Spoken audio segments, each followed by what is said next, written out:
জয়নাল ভাই, আমার বাসায় তো নন আইপিএস আছে একটা, এটাকে আমি সোলার আইপিএস এ রূপান্তর করব, এরকম কিছু আছে আপনার কাছে? সেই সাজে আমরা নিয়ে আসছি আমাদের নিজস্ব technology hybrid converter. Hybrid converter কাজটা কি? ডিসি থেকে এসি রূপান্তরিত করে দেবে। আচ্ছা, এটা কাজটা কি? এটার কাজটা হচ্ছে হলো আপনার এই 124 ভোল্ট হলে 100 এম্পিয়ার নিতে হবে, আর 12 ভোল্ট হলে পরে 50 এম্পিয়ার নিতে হবে।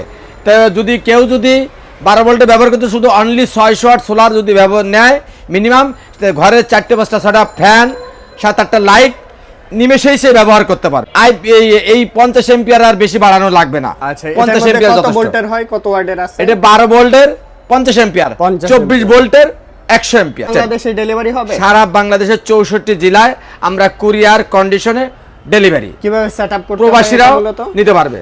এটা হচ্ছিল সেটআপটা হচ্ছিল এই যে এখানে সহজ একেবারে জি। কালেকশনটা এই যে হচ্ছিল আপনার ব্যাটারি কালেকশন, এটা প্যানেলের কালেকশন, আচ্ছা, এটা হলো এসি কালেকশন, আর হবে। আইপিএস এর কালেকশন আসবে। এই যে কনভার্টারের সংযোগে যে আচ্ছা, সকেট দেওয়া রয়েছে, ঠিক এখানে আছে। আইপিএস এর কালেকশন একদম সহজ, একেবারে সহজ, যে কোনো আপনি করতে electric পারবেন মিস্ত্রি নিমেষে। করতে পারবে। হ্যাঁ, যে কোনো লোক, কোনো আহামরি কোনো পেরেশানি নাই এটা।